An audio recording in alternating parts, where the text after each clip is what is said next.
আমি জুনায়েদ আল হাবিব এই যে আজ বয়ান করে যে কুমিল্লার দিকে রওনা হব, আমি বাসায় গিয়ে ফজর করতে পারবো কি পারবো না গ্যারান্টি নাই।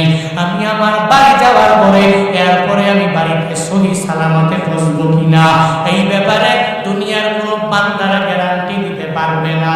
কেন তবে মরা লাগবে, কোন সময় মরব জানাও নাই। এজন্য তো আল্লাহ স্মরণ করে বান্দারে জানায় দেয়, বান্দারে আজরাইল তো তোর কাছে পারমিশন নেওয়ার জন্য আসবে না। তোর মরণের সময় আজরাইল আইসা বলবে না বান্দা তোমার কাজগুলো তুমি সেরে ফেলো। ও বান্দারে তুই 10 দিন পরে মরবি, তুই নামাজ আরম্ভ করে দাও।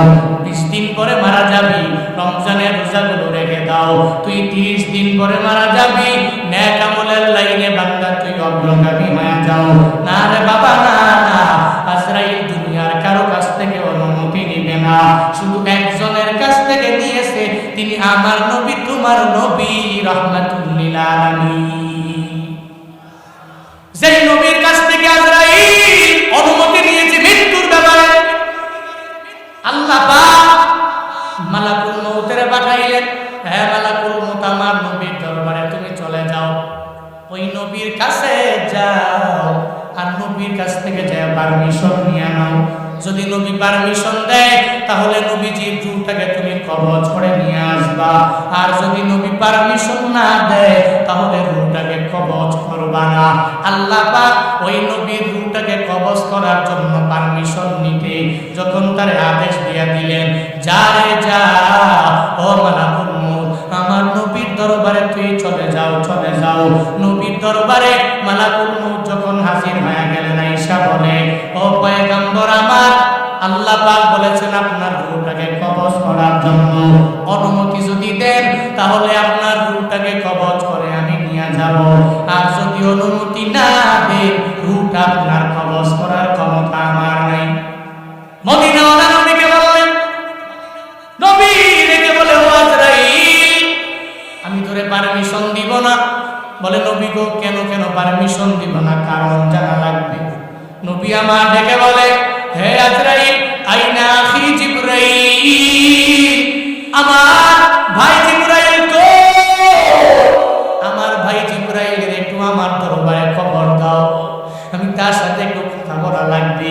তার সাথে যখন কথা বলা শেষ হয়ে যাবে তখন আমি তোমাকে আমার মৃত্যুর ব্যাপারে তোমারে পারমিশন দিয়া দিব, আমার রূহটাকে কবজ করার ব্যাপারে তোমারে পারমিশন দিয়া দিব। যখন নবী আমার জিবরাইলের সন্ধান যখন মালাকুল মউতের কাছ থেকে যাইল, তখন মালাকুল মউত আমার নবীর জানায় দেন, নবী গো হযরতে জিবরাইল ফিস সামাইল উলা, প্রথম আসমানে আছে, নবী গো আপনি ডাকলে আমি তারে ডাইকা নিয়ে আসব। নবী মালাকুল মউতের জিবরাইলের দরবারে পাঠায় দেয়, যাও ওই জিবরাইলের ডেকে আমার দরবারে নিয়ে আসো। জিবরাইলের দরবারে যায় বলে, ও ভাই আমার জিবরাইল, আমার নবী বলেছে তোমাকে যাওয়ার জন্য, তোমার সাথে নাকি নবী কথা বলবে। জিবরাইলের লইয়া যখন নবীর দরবারে হাজির হয়ে গেলেন, জিবরাইল আসার পরে নবীকে দেখে চোখের পানি ফালায়া জিবরাইল কান্দে। আমার নবীও জিবরাইলের দেখে চোখের পানি ফালায়া কান্না করে। জিবরাইলের একদিক থেকে কান্না, আমার মদিনাওয়ালা নবীর আরেক দিক থেকে কান্না শুরু হয়ে গেল। জিবরাইল ডেকে বলে, ও পয়গম্বর আপনি কান্না করেন কেন? আল্লাহর দরবারে আপনি চলে যাবেন, আমার মাওলার বড় প্রিয় নবী। ও নবী গো, আল্লাহর মুলাকাতে যাবেন, কান্না করার কোনো মানে হয় না, কারণ সেই বান্দাগুলো আমার মাওলার প্রিয় বান্দা হয়ে যায়, ও তো মরণের পশ্চিমকালেও ভয় করতে পারে না, মৃত্যু হয়ে যাবে এই চিন্তা নিয়ে চোখের পানি ফালাইয়া কান্দে না।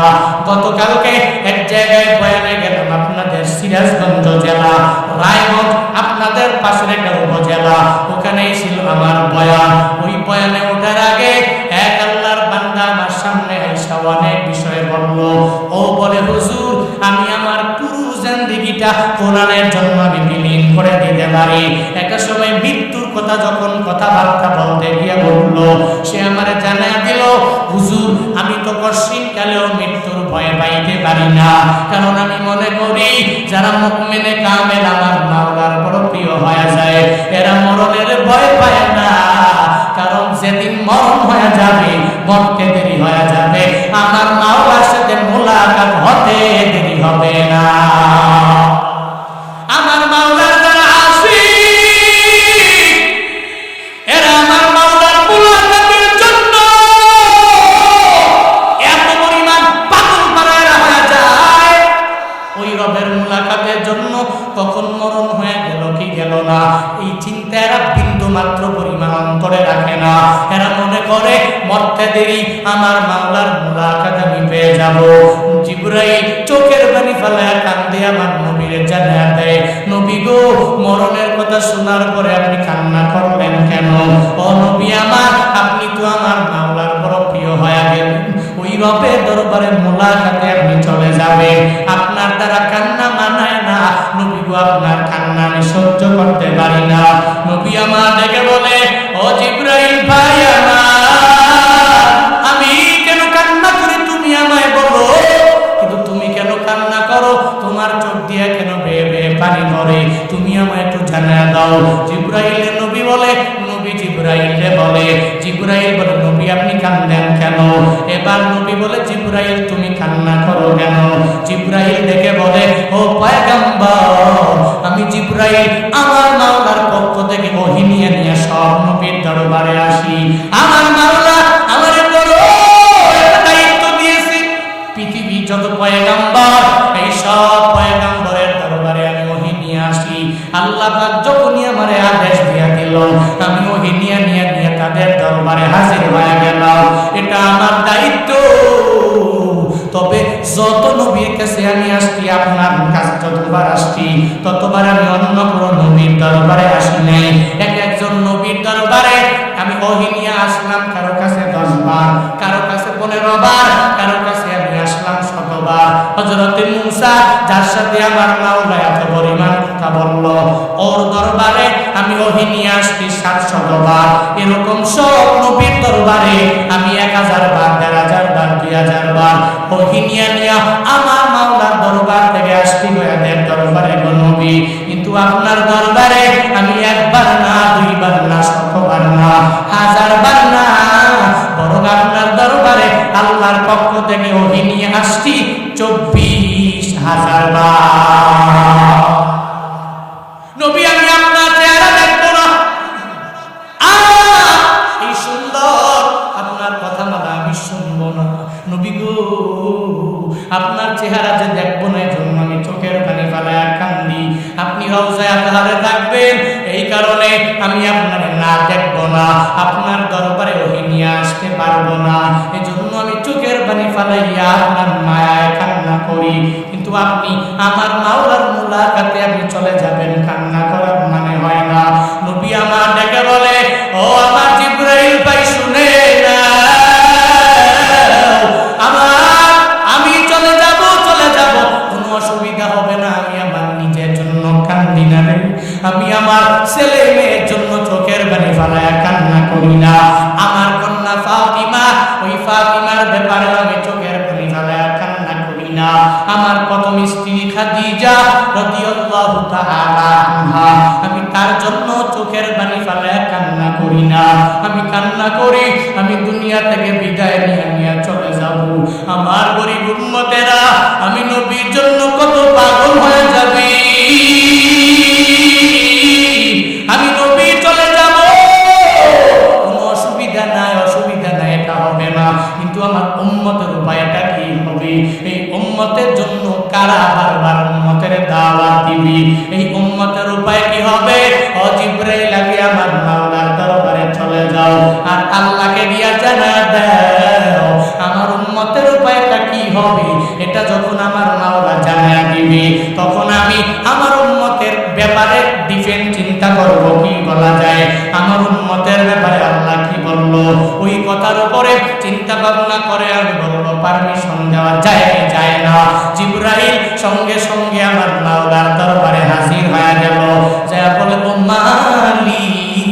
আপনার বন্ধু তো রুটাকে কবজ করার জন্য পারমিশন দেয় না কেন রে?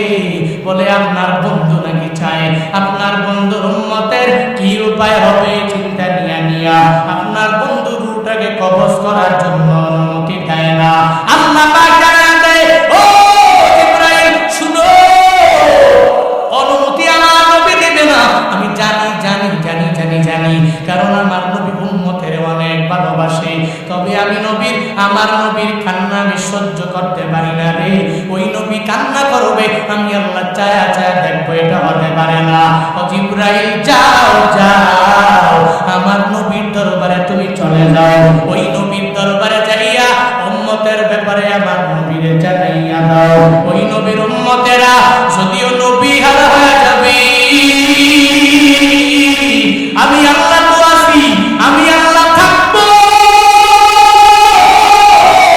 ও জিবরাইল আমার নবীর দরবারে যাও, ওই নবীর কাছে গিয়া জানায়া দাও আমার নবী চিন্তা করার কোনো প্রয়োজন নাই রে, আমার নবী টেনশন করার কোনো প্রয়োজন নাই। এই উম্মত যদিও দুনিয়া থাকবে আমার নবী থাকবে না, কিন্তু হাসরের ময়দান কায়েম হওয়া পর্যন্ত আমি মাওলা উম্মতের কাছে আমার বান্দাদের কাছে ডাকবো। আমার নবী যদিও নাই, তবে হাসরের ময়দান কায়েম হওয়া পর্যন্ত আমি আল্লাহ আমার নবীর উম্মতের জিম্মাদারি নিয়ে নিলাম। আমি আমার বান্দার জিম্মাদারি নিয়ে নিলাম। আমার নবী উম্মতের নিয়ে চিন্তা করেন, নবী উম্মতের নিয়ে চিন্তা করার কোনো দরকার নাই। যাও রে, গিয়া এরপরে পারমিশনটা তাড়াতাড়ি নিয়ে আসো। এবার জিবরাইল আজরাইলে পাঠাইয়া দিল, নবীর দরবারে চলে গেল। নবীর কাছে যাইয়া আমার পয়গম্বরের জানাতে, পয়গম্বর এবার আপনি পারমিশন দিবেন কি দিবেন না? আল্লাহ কি বলেছে? বলে আল্লাহ বলেছে আপনার উম্মতের জিম্মাদারি আমার মাওলা নিয়ে নিছি, তাহলে অসুবিধা নাই। ও মালাকুল মউত তোমারে পারমিশন দিয়া দিলা, আমার রূহটাকে এখন তুমি কবজ করে নিয়ে যেতে পারো। এবার আজরাইল আমার নবীর রূহটাকে কবজ করার জন্য যখন নবীর বুক মুবারকের মধ্যে যখন হাতটা রাখবে, নবী আমার বলে, ও ভাই আমার আজরাইল, তুমি তোমার বুকটা হাতটা আমার বুকের উপরে রাখলা, আমার মনে হয় আসমান জমিন পুরাটা তুমি আমার বুকে উঠায়া দিলা। আমার মনে হয় আসমান জমিনটা আমাকে চাপা দিয়া দুনিয়া থেকে বিদায় করে দিচ্ছে। ও আজরাইল রে, এরকম কি আমার উম্মতের বেলায় এত কষ্ট হয়ে যাবে? এরা তো মৃত্যুর যন্ত্রণাটা সহ্য করতে পারবে না, সহ্য করতে পারেও না রে। এরা কি এদের বেলা আজরাইল এমন আচরণ তোমরা করবা? আজরাইল দেখে বলে, নবী না, আপনার উম্মতের বেলায় এমন করা হবে না। আপনার যে উম্মতেরা দুনিয়াতে আমার মাওলাকে মেনে যে উম্মতেরা চলবে, যারা 5 ওয়াক্ত নামাজ আদায় করবে, যারা রোজা রাখবে, নেক আমলের লাইনে যারা অগ্রগামী হয়ে যাবে, এদের মরণটা কঠিন কালেও কঠিন হবে না। একটা ছোট্ট বাচ্চা মায়ের কোলে যেরকম ভাবে কত আরাম করে দুধ খায়, দুধ খাওয়ার সময় ওই ছোট্ট বাচ্চা যেরকম কোনো চিন্তা নাই, কোনো টেনশন নাই, একজন মুমিনে কামেল যেই বান্দা হয়ে যাবে, তার মরণের সময়ও ঠিক ওই ছোট্ট বাচ্চাটার যেরকম কোনো টেনশন হবে না, তার মরণের সময়ও ওই মুমিন এতটুকু পরিমাণও টের পাবে না। তবে দুনিয়াতে হুজুরের কথা শুনে যারা নামাজ পড়লো না, রোজা রাখলো না, নেক আমলের লাইনে অগ্রগামী হয়ে গেল না রে, যারা দুনিয়াতে হুজুরের কথাটা মানে নাই, হুজুরের কথা কান দিয়ে ঢুকিয়া আরেক কান দিয়ে যারা বের করে দিল, এদের বেলায় আমার মাওলা এত পরিমাণ রাগান্বিত হয়ে যাবে। আজরাইল দেখে বলে, ও পয়গম্বর, ওই মরণের সময় এদের এত পরিমাণ কষ্ট হয়ে যাবে জানেননি? বলে কি কষ্ট হবে? বলে একটা যদি জীবন্ত খাসি, ওই খাসিটাকে যদি জবাই না করে উল্টায় যদি ছিলে ফেলে, তাহলে ওই খাসিটার সেই পরিমাণ কষ্ট হয়ে যাবে। একটা বেনামাজি, একটা বেরোজাদার, একটা বেআমলওয়ালা, যে আমার আল্লাহরে মানে না, নবীরে মানে না, আমার আল্লাহর কমান অনুযায়ী যে বান্দা এগুলো চলে না। এদের বেলায়ও ওই কাশির চাইতেও কষ্ট এদের রূহ কবজের সময় হয়ে যাবে। নাউজুবিল্লাহ পড়বেন না? আরো জোরে পড়বেন না? আরো জোরে পড়েন না? নাউজুবিল্লাহ।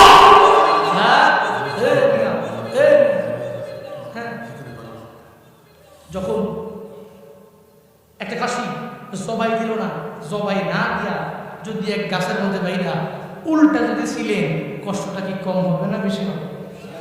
কথা বলো না কেন? কম হবে না বেশি?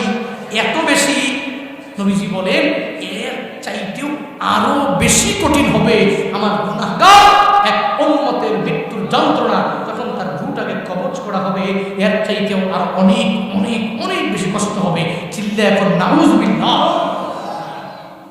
নাউজুবিল্লাহ মানে কি জানেন নাকি? মানে কি নাউজুবিল্লাহ? মানে আমি আল্লাহর কাছে আশ্রয় চাই, পানাহ চাই। নাউজুবিল্লাহ মানে কি? আল্লাহর কাছে পানাহ চাই। নবীজি সাহাবায়ে কেরাম যখন বয়ান করতেন, জাহান্নামের বয়ান, কবরের বয়ান, বিভিন্ন ভয়াবহ ঘটনার বয়ান, তখন নবীজি সাহাবায়ে কেরামদের বলতেন যখনই কোনো কবরের বয়ান আসবে, আযাবের বয়ান আসবে, গজবের বয়ান আসবে, তখন তোমরা সঙ্গে সঙ্গে আমি নবী বলার পরে তোমরা বলবা নাউজুবিল্লাহ। তো আল্লাহ পাক তোমাদেরকে ওই কঠিন ভয়াবহ আযাব থেকে বাঁচায় দেবেন। সুবহানাল্লাহ পড়ে না? আরো জোরে পড়ে না?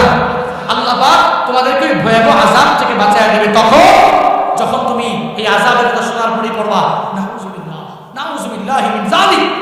আমি এটা থেকে আল্লাহর কাছে পানা চাই, যাতে করে আল্লাহ পাক আমার এত বড় কঠিন আযাব না দেয়। তখন আল্লাহ বান্দার প্রতি বড্ড খুশি হয়ে যায়। আল্লাহ কয় বান্দা বিপদের মধ্যে পড়ে, মুসিবতের মধ্যে পড়ে, আযাবের কথা স্মরণ করে, গজবের কথা স্মরণ করে, বান্দা তখন বলে আল্লাহ তুমি আমারে ক্ষমা করে দাও, আমারে মাফ করে দাও, আমি পানা চাই।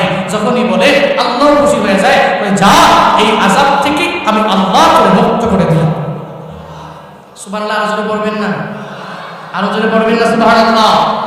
এই জন্য মৃত্যুটা সহজ হোক কঠিন হোক, কোনটা চান? হ্যাঁ, সহজ হোক। সহজের জন্য নামাজ লাগবে, সহজের জন্য রোজা রাখবে, সহজের জন্য নিজের খাঁটি মুসলিম বানানো লাগবে। তাহলে হবে না এই অটোমেটিক আপনার রূহ কবজ করার সময় সহজ হয়ে যাবে, অটোমেটিক হয়ে যাবে, এমনটা নয়। বরং আপনার রূহ কবজ করার সময় ওই সময় সহজ হবে যদি আপনি সুন্দর করে নিজের মাধ্যমে সুদ মুক্ত লেনদেনের মাধ্যমে, কিসের মাধ্যমে? ঘোষ মুক্ত আর্নিংয়ের মাধ্যমে, কিসের মাধ্যমে? নবীর সুন্নতের উপরে আমল করার মাধ্যমে। তাহলেই খাঁটি মুসলিম নিজে হবে। আর খাঁটি মুসলিম হলেই মৃত্যুটা আল্লাহ পাক অনেক পরিমাণে সহজ করে দিবে। চিল্লায় পড়েন সুবহানাল্লাহ।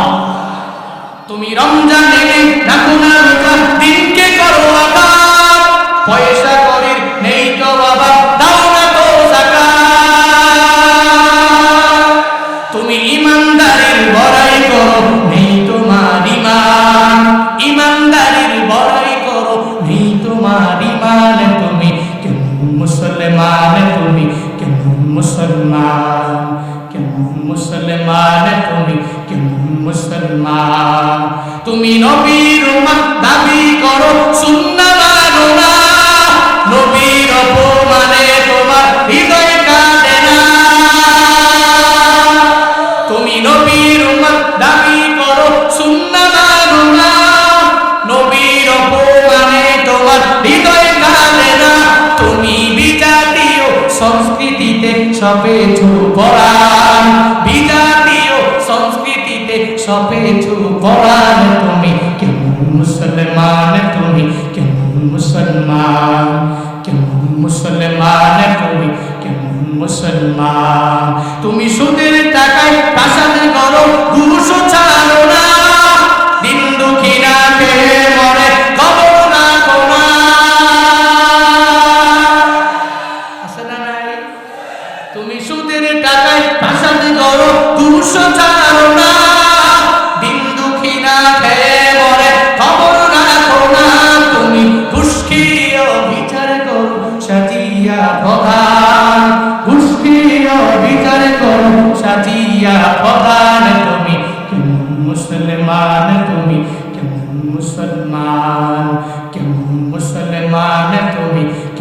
মুসলমান। নামাজের সাথে নাই পরিচয়, মানো না কোরআন। নামাজের সাথে নাই পরিচয়, মানো না কোরআন। তুমি কেমন মুসলমান, তুমি কেমন মুসলমান, কেমন মুসলমান, তুমি কেমন মুসলমান। ঠিক কি না? মুসলমান নিজেরা মুসলিম বানাইবার লক্ষ্যে নামাজি হয়ে নিজেকে এমন ভাবে গড়ে তোলো যাতে করে 5 বেলা নামাজের এক ওয়াক্ত আমার মিস না হয়। খালি মাহফিল তো শুনি, হুজুর মজা লাগে, বয়ান করেন বড্ড মজা লাগে, সারা রাত করেন আরো মজা লাগে, ফজরের বেলায় হুজুর আমি নাই।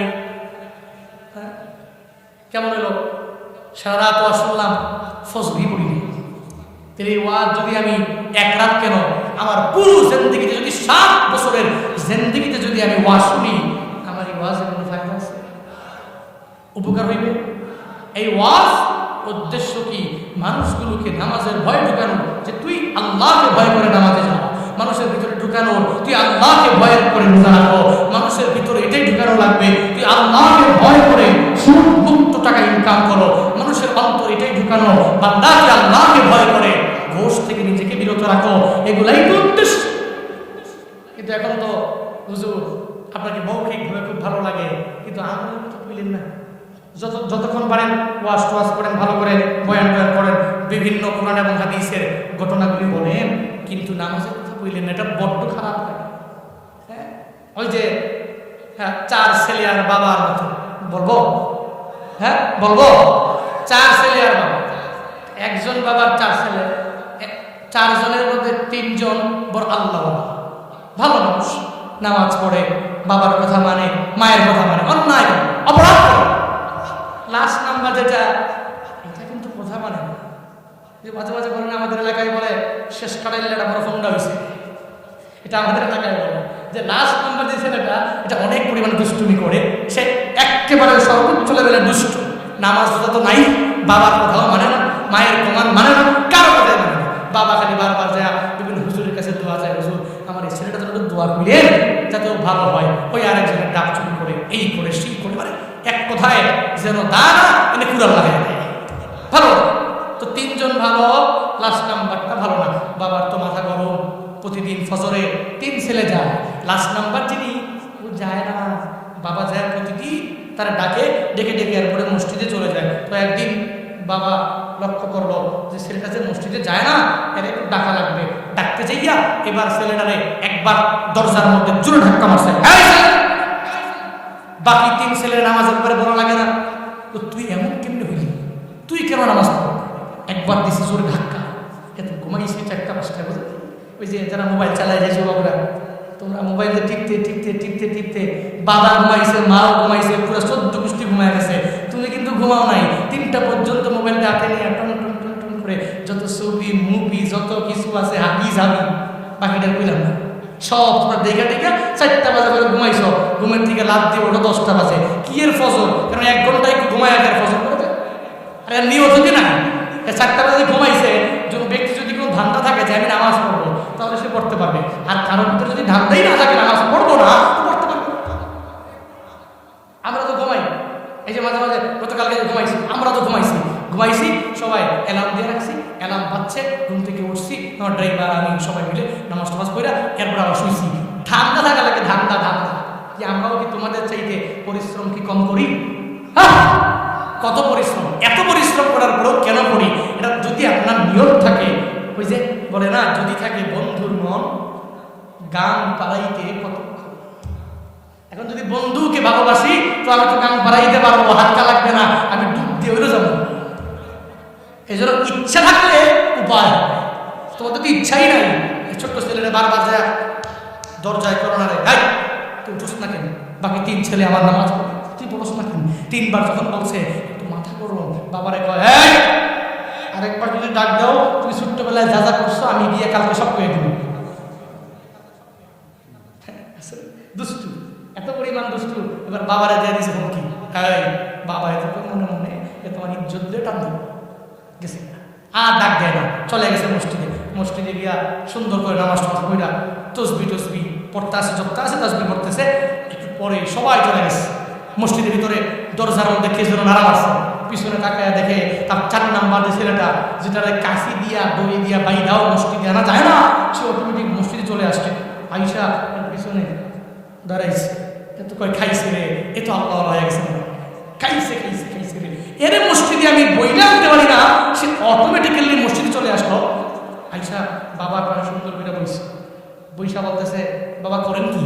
কয় নামাজের পরে তাসবিহ করি। কয় তাসবিহটা আমার হাতে দেন। কয় খাইছে, ভালো হয়ে গেছে না?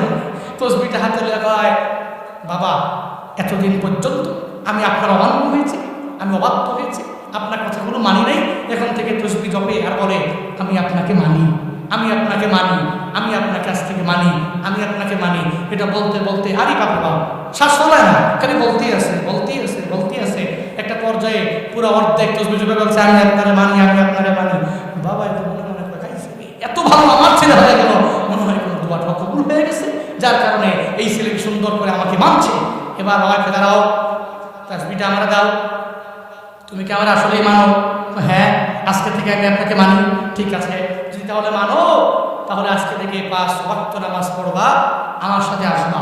যদি আমাকে মানো, প্রতিদিন তো ঠান্ডার মাঝে গরুর জন্য সকালবেলা যে জলার মধ্যে ঘাস কাটতে হয় আমার, কিন্তু আজকে থেকে দায়িত্ব তোমাকে অর্পণ করলাম। এই দায়িত্ব হিসাবে তুমি গরুর ঘাসগুলো তুমি কাটবে, যতগুলো কাজ আছে বাবা তাকে হ্যান্ড ওভার করে দিলেন, তুমি আজকে থেকে করবা। বাবা একটু দাঁড়া, এই দাবার দাঁড়া, তসবিহটা একটু হাতে দিন।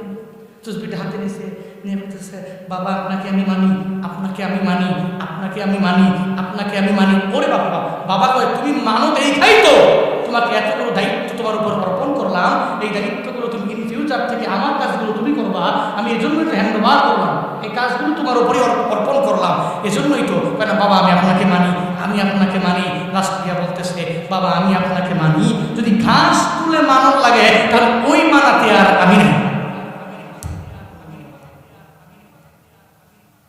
মানা হইছে কথা কথা, মানা হইছে এসে কইল আমি আপনারা মানি মানি মানি মানি। বাবা তারা দায়িত্ব দিয়ে দিল, দায়িত্ব পাওয়ার পরে যদি কয় আমি আপনার দায়িত্ব পালন করে যদি মানা লাগে, ওই মানাতে আপনি আমাকে পাইবেন না। আপনি যখন বলছেন 5 ওয়াক্ত নামাজের কথা, আমি আপনাকে মানি ঠিকই, কিন্তু নামাজ পড়ে যে মানা লাগবে ওই মানাতে আমাকে পাইবেন না। হুজুর বলেছে বারবার তুমি নামাজ পড়ো, রোজা রাখো, নেক আমল করো। হুজুরকে আমি বলেছি ঠিকই, হুজুর মহব্বত করি, বড় পছন্দ করি, বড় ভালোবাসি, আপনার বয়ান শুনি, তবে সাবধান নামাজের বেলায় আপনি আমাকে পাইবেন না। নামাজ পড়ে যদি আপনাকে মানা লাগে, আপনার বয়ান শোনা লাগে, তাহলে এতে আমি রাজি না। হুজুর আপনাকে আমি মহব্বত করি, আপনাকে ভালোবাসি, তবে রোজা রাইখা যদি আপনাকে মানা লাগে, মহব্বত করা লাগে, ওইটাতে আমি নাই। বয়ান মজা লাগে, মানার বেলায় এই জন্য খালি বয়ান শুনলেই হবে না, মানতে হবে। পারবেন তো ইনশাআল্লাহ? হ্যাঁ পারবেন তো ইনশাআল্লাহ। আল্লাহ পাক আমাদের সবাইকে জানার পাশাপাশি মানার তৌফিক দান করেন। সকলেই পড়ি আমিন। আরো জোরে পড়েন, আবার পড়েন আমিন। একটু জিকির করি লা ইলাহা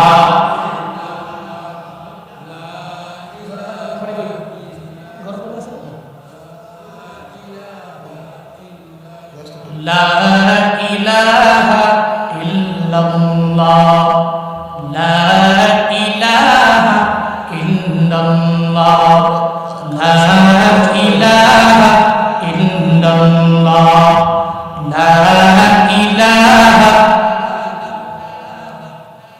লা ইলাহা ইল্লাল্লাহ, লা ইলাহা ইল্লাল্লাহ, লা ইলাহা। সিজদা করব না গায়রুল্লাহ, সিজদা করব এক আল্লাহ, সিজদা করব না গায়রুল্লাহ, সিজদা করব এক আল্লাহ, লা ইলাহা ইল্লাল্লাহ, লা ইলাহা ইল্লাল্লাহ, লা ইলাহা ইল্লাল্লাহ, লা ইলাহা, লা ইলাহা।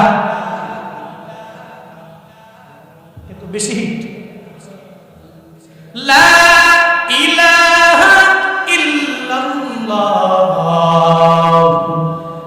মুহাম্মাদুর রাসূলুল্লাহ। এজন্য আপনাদের জানার পাশাপাশি মানতে হবে। পারবো ইনশাআল্লাহ। বলতেছিলাম আল্লাহ পাক বলেন কাইফা তাকফুরুনা বিল্লাহ, তুই কেমনে আমি আল্লাহকে অস্বীকার করব? তুই ছিলি মৃত, আমি আল্লাহ তোর জীবিত করলাম, আবার ওই জীবিত থেকে আবার একদিন তোর মরণ বরণ করা লাগবে, এই মৃত্যুকে বরণ করে তুই নিজেকে মাইয়্যিত বানানো লাগবে। হ্যাঁ, আবার সুম্মা ইউহয়িকুম, আবার তোকে আমি আল্লাহ জীবিত করব। তারাতান উখরা, যে অপরায়তে আল্লাহ পাক বলেন মিনহা খালাকনাকুম ওয়া ফিহা নুঈদুকুম ওয়া মিনহা নুখরিজুকুম তারাতান উখরা। আল্লাহ পাক জানালেন এই মাটি থেকে আমি আল্লাহ তোমাদেরকে বানাইছি, আবার ওই মাটিতেই বান্দা তোমার চলে যাওয়া লাগবে। ওই মাটিতে যাওয়ার পরে তোমার কোনো খোঁজখবর থাকবে না। একটা সময় আমি আল্লাহ ওই মাটি থেকে বান্দা তোমারে আবার উঠাবো। আমি রবের দরবারে একদিন এই মাটি থেকে আমি আল্লাহ উঠাইয়া আমি রবের দরবারে বান্দা তোমার হিসাব দেওয়া লাগবে। আল্লাহ কয় সুম্মা ইলাইহি তুরজাউন, আমি রবের দরবারে বান্দা তোমার প্রত্যাবর্তন করা লাগবে। আশা লাগবেই লাগবেই লাগবে, সবার আসতে হবে। সব নবীরা মৃত্যুবরণ করলো, বান্দা তুমিও মৃত্যুবরণ করা লাগবে। তুমি টাকা যদি বলো আমার টাকা পয়সার অভাব নেই, তাহলে তোমার মরণ হবে না। বান্দারে এমনটা না, বান্দারে আমার মাওলা যখন ডাক দিবে ওই সময় তোমার চলে যাওয়া লাগবে। এই যে বসুন্ধরা গ্রুপের এমডি সাহেব সুবহানের বাবা, কোভিড-19 সময় টাকা পয়সার অভাব নাই, এত পরিমাণ টাকা পয়সা যে টাকা পয়সা দিয়া চাইলে পুরা পৃথিবীর কিছু অংশ কিনে নিতে পারবে। এত টাকা পয়সা, এই টাকা পয়সা দিয়া যতই চেষ্টা করেছে করোনার সময়ে আমারে বাঁচাও বাঁচাও, বান্দা বাঁচতে পারে নাই। কেন? বলে মরণ তোমার বরণ করা লাগবে। তোমার টাকা তোমারে বাঁচাইতে পারবে না, তোমার ক্ষমতা তোমারে বাঁচাইতে পারবে না। এই যে গাজীপুরের এমপি স্বাস্থ্যমন্ত্রী, উনিও তো কোভিডের সময় দুনিয়া থেকে বিদায় নিল। ওনার টাকা পয়সার অভাব নেই, পাওয়ারের অভাব নেই, ক্ষমতার কোনো অভাব নেই, চেষ্টা তো কম করে নাই, বাঁচার জন্য কিন্তু পারে নাই রে বান্দা। দুনিয়াটা এমনই, সব বান্দাদের একদিন দুনিয়া থেকে বিদায় নিয়ে চলে যাওয়া লাগবে। কিন্তু তোমরা তো এত পরিমাণ নিমকারাম হয়ে গেলা, আমি বক্তাও কেমন যেন হয়ে গেলাম। আল্লাহ যে এত পরিমাণ মায়া করে করে আমাদেরকে বানালেন, এরপরেও কত চিন্তা করি বলে আমি নামাজে যাই না, কত চিন্তা করি সন্তানাদির জন্য, কত চিন্তা করি আমার বউয়ের জন্য, কত চিন্তা করি আমার পরিবারের জন্য। এই পরিবারের কথা চিন্তা করে করে যত পরিমাণ সুদ আমি আমার জিন্দেগিতে খাইলাম, যত পরিমাণ মানুষের উপর জুলুম করলাম, যত পরিমাণ মানুষের উপর নির্যাতন করলাম।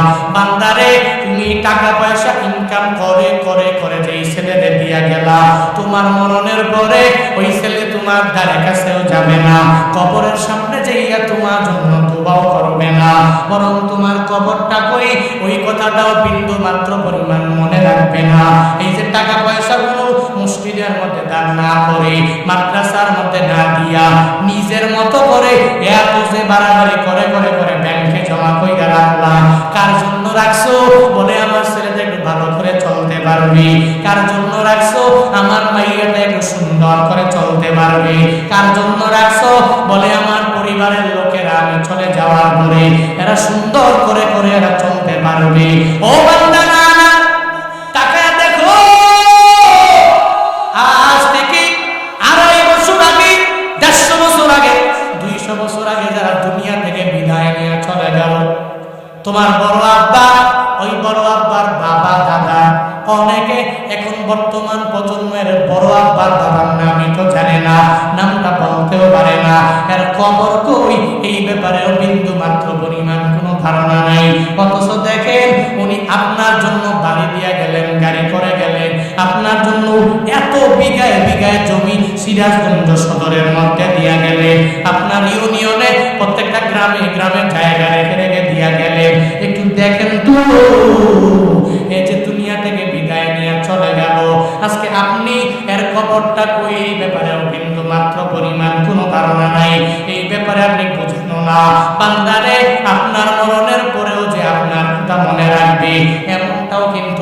না। আপনার মরণের পরেও সব আপনার ভুলে ভুলে ভুলে ভুলে চলে যাবে। দুনিয়ায় যা টাকা পয়সা ইনকাম করলে মসজিদের মধ্যে দান করে করে, একটু মনে রাখবেন এই দানটা আমার আখিরাতের লাইনের পুঁজি হয়ে গেল। আমার ছেলে মেয়ে যদি উপকারী ছেলে মেয়ে হয়, ওই ছেলে মেয়ে উপকারী হয়ে গেলে তাহলে ছেলে মেয়ে তো আমার জন্য দোয়া করবে, কোনো অসুবিধা নাই। কিন্তু ছেলে মেয়েটা যদি এত পরিমাণ অন্যায় করে, অপরাধ শুরু করে, যদি অনেক পরিমাণে অন্যায় করে, তাহলে এমন একটা পর্যায়ে একটা সময় হয়ে যাবে আপনার ছেলে মেয়ের মাধ্যমে ওই কবরের মধ্যে বিন্দু মাত্র পরিমাণ নেক পুষবে না। আপনার কবরের মধ্যে আপনার ছেলে মেয়ের মাধ্যমে বিন্দু মাত্র পরিমাণ আমল যাবে না। বান্দারে, এজন্য এত বকিল আমি না করে আখিরাতের লাইনের জন্য একটা পুঁজি বান্দা বানাইয়া নিয়ে যাও, যাতে মরণের পরে ছেলেও যদি কবরের পাশে তোমার না যায়, তোমার পরিবারের কেউ যদি কবরের পাশে না যায়, তোমার ওই দাম তোমার পাশে থাকবে, তোমার ওই কোরআন তিলাওয়াত তোমার পাশে থাকবে, তোমার নামাজটা তোমার পাশে থাকবে। এজন্য তো বারবার হুজুরেরা বলে একটু মসজিদের টাকা থাকলে দান কইরো, একটু মাদ্রাসা টাকা দিয়া বানাইও, একটু মাঝে মাঝে তুমি ভালো করে চলতে পারো না, এরপরেও কিছু টাকা তুমি দান কইরো, আল্লাহ পাক তোমার এত পরিমাণ বরকত বাড়ায় দিবে, কত ফায়দা হয়ে যাবে। বান্দা শুনে যাও, শুনে যাও, শুনে যাও, তার বদৌলতে আল্লাহ পাক বান্দাদের কি পরিমাণ দামি বানায় দেয়, এত পরিমাণ দামি। এখন তুমি তো তোমার ছেলে মেয়ের জন্য কামাই করে দিতে দিতে দান করতেও ভুলে গেলা। তুমি মনে করো আমি দিয়ে দিলে আমার কমতি হয়ে যাবে। না রে বাবা, না না, কোন সময় দান আল্লাহর দরবারে কবুল হয়ে যায়। এক ডাকাত, যেই ডাকাতের নাম হলো বসিরউদ্দিন, যার নাম 40 জন ডাকাতের বড় লিডার ছিল, আল্লামা কুতুবউদ্দিন বখতিয়ার কাকি রহমাতুল্লাহ আলাইহির জামানা, বড় ওলিয়ে কামেল। ওনার জামানায় ডাকাতটা এত পরিমাণ ডাকাতি করে, একদিন ডাকাতি করার জন্য যখন রওনা হয়ে যায়, জঙ্গলে যাওয়ার পরে তাকাইয়া দেখি এক বিল্ডিং এর মধ্যে এক দালানে, ওই দালানের ভিতরে ছোট একটা বাচ্চা চোখের পানি ফেলায় ফেলায় কান্দে আর বলে, ও মালিক, আমার দুনিয়াতে মা নাই, বাবা নাই, তুমি আমার মা বাবা দুনিয়া থেকে নিয়ে গেলা, অল্প বয়সে আমি আমার মা বাবাকে হারিয়ে ফেলেছি। ও আল্লাহ, আমার মা নাই, বাবাও নাই, আমি মাদ্রাসার মধ্যে পড়াশোনা করি, ওই মাদ্রাসায় রাতের বেলা পড়ার জন্য হারিকেন জ্বালানো লাগবে, একটু তেল আমার লাগবে, কিন্তু আল্লাহ গো, ওই তেল কিনার বিন্দু মাত্র পরিমাণ টাকা আমার মাঝে নাই, যার কারণে আমি তেলও কিনতে পারি না, হারিকেন জ্বালাইয়া আমি কোরআন তিলাওয়াত করতে পারি না। আমার মাওলার দরবারে নিজের মা বাবার জন্য যখন কান্না করে, বান্দারে মনোযোগের কান লাগায়া শুনে যাও, 40 জন ডাকাতের লিডার এত বড় নেতা হইয়া যখন দেখে ছেলেটা কান্না করে, ওই ছেলের কান্না দেখে দেখে নিজের ধরে রাখতে পারে না, তার কাছে যায় আর যা বলে, ও বাবা রে, তুই কেন চোখের পানি ফেলায় কান্দো? বলে, আমার মা নাই, আমার বাবাও দুনিয়ায় নেই, আমার মা বাবা থাকলে আমার তেল কিনে কিনে পড়ার খরচটা আমারে দিয়ে দিত, আমার হারিকেন জ্বালানোর মতো তেল আমার মা বাবাই কিনে দিত, কিন্তু আমার মাও নাই, বাবাও নাই, যার কারণে আমি তেল কিনতে পারি না। আমি কোরআন তিলাওয়াত করে ফজরের নামাজের পরে মানুষ তাদেরকে সবক শোনাইতে পারি না। তখন তার এই কথা বলে, ডাকাত হওয়ার পরেও দিলটা বড় নরম হয়ে যায়। আল্লাহু আকবার করবেন না? দিলটা বড় নরম হয়ে গেল।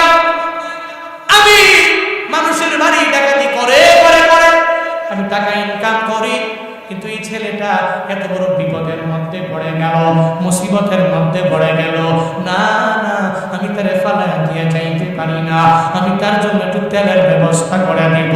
টাকা খাওয়ার পরেও ওই ছেলের তেল কিনে দেওয়ার জন্য বাজারে রওনা হয়েছে। বাজারে যাওয়ার পরে এবার তেলের দোকানে যায়, যখন দরওয়াজা ঠুকা মারে, এবার তেলের দোকানের মালিক যখন দরওয়াজাটা কইলা দেখে ডাকাতের সর্দার চলে আসলো, মাথাটা গরম হয়ে গেল, হায় রে, আজকে আমার তেলের দোকানে আগুন লাগায় দিবি, আমার তেলগুলো নিয়ে নিয়ে চলে যাবে। যে ব্যক্তি সন্ত্রাস, এর তো যে কোনো ব্যক্তি দেখলে ভয় পাবে কি পাবে না? পাবেনি। সন্ত্রাসের কেউ ভয় করে না, দেখবে উপর দিয়া দিয়ে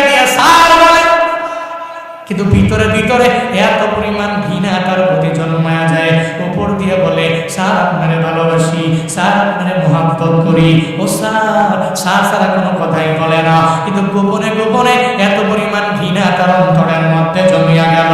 বাংলাদেশেও দেখবেন মাঝে মাঝে অনেক বড় লিডারের নেতারে আশেপাশের লোকেরা যখন বাড়িতে আসে সালাম দেয়, সার করে সম্বোধন করে, আর যেদিন বাড়ি থেকে সব সারিয়া যখন ঢাকায় চলে গেল, তখন ওই লোকেরাই চা দোকানের মধ্যে বৈশা বৈশা ওই লোকের বদনাম করে আসে না। উপর দিয়ে সার সার বলে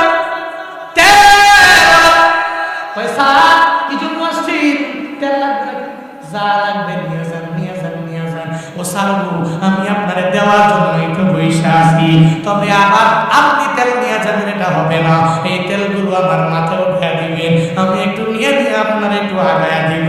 যখন এই কথা জানায়া দেয়, মসিরুদ্দিন কয় না না, এতদিন পর্যন্ত তুই আমার এত পরিমাণ ডাকাত বললা, এতদিন পর্যন্ত আমি ডাকাতদের বড় লিডার ছিলাম, বড় নেতা ছিলাম, এখন থেকে নিয়ে 1-2 ঘন্টা আগে আমি ডাকাত ছিলাম, কিন্তু এখন আর আমি ওই রকম না, আমি তেল কিনে কিনে আমায় দাও, আমি ওই ছেলেটারে নিয়ে নিয়ে দিয়া দিব।